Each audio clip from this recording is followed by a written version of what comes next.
Um, I would like to talk about Avril Lavigne um, and Jakob Böhm and what I call the God experience. Um, I discovered in 2018 that my consciousness was the whole of reality, and I realized that I was living within God, and we were all living within God. So suffering and joy exist within God, that what we call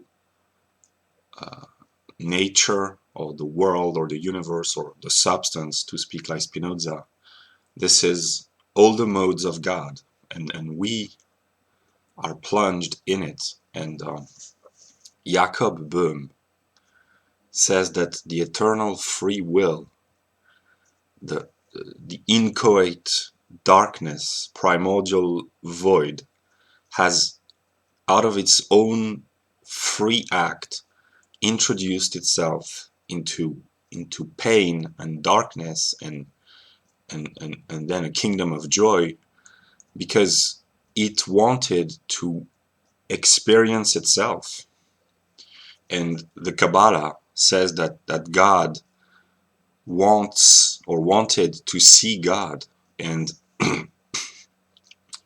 I understood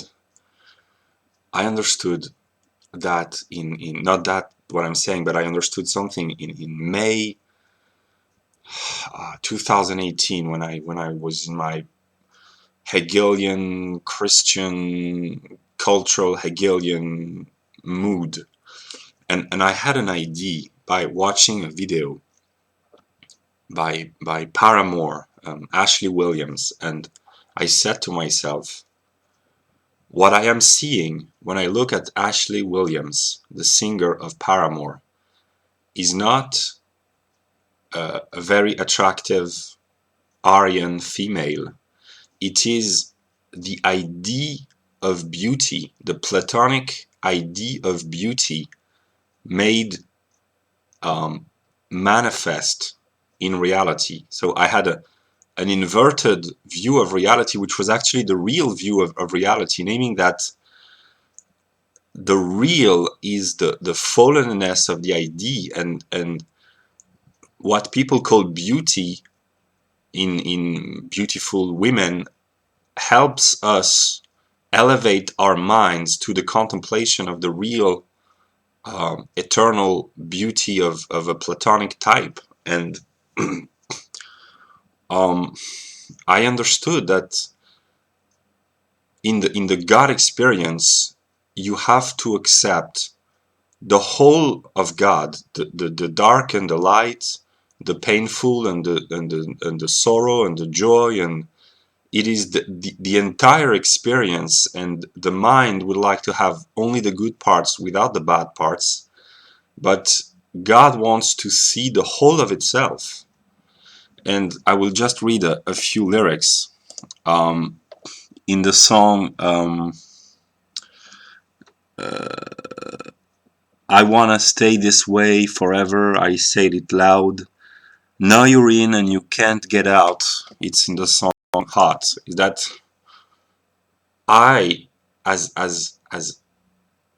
a transcendental being, I plunged myself in a physical form within my own substance because I wanted to see God from within, and now I am trapped in this bodily form, and I can only extricate myself by a conceptual understanding of reality and liberate myself by illuminating the dark within God. And she says in another song, I just, in Nobody's Home, I just watched her make the same mistakes again.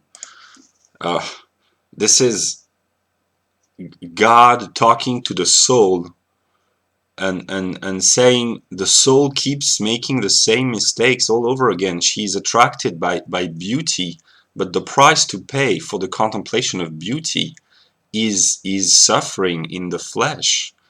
And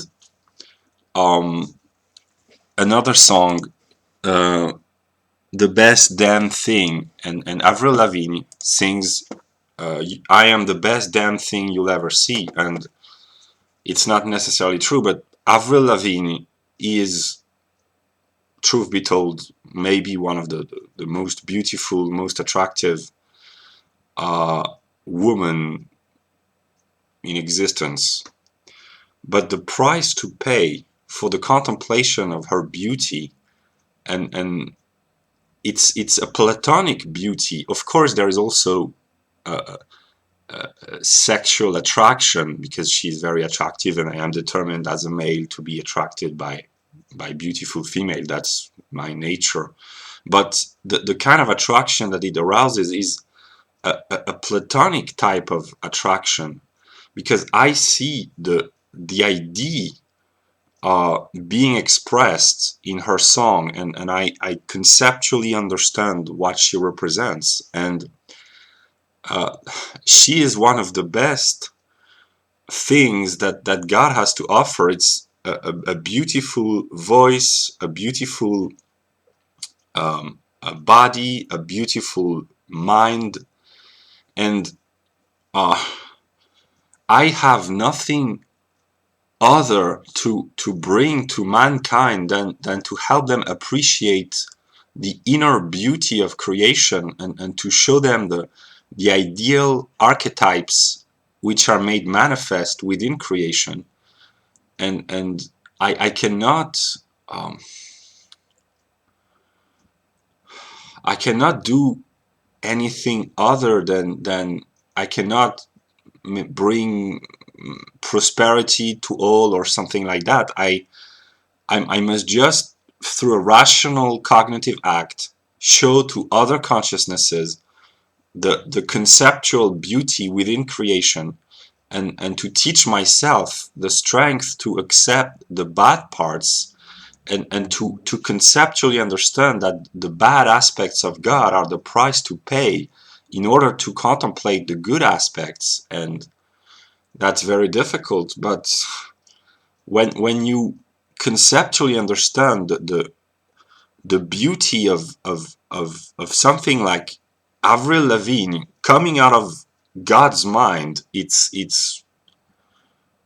you just have to admire the creative genius of God. And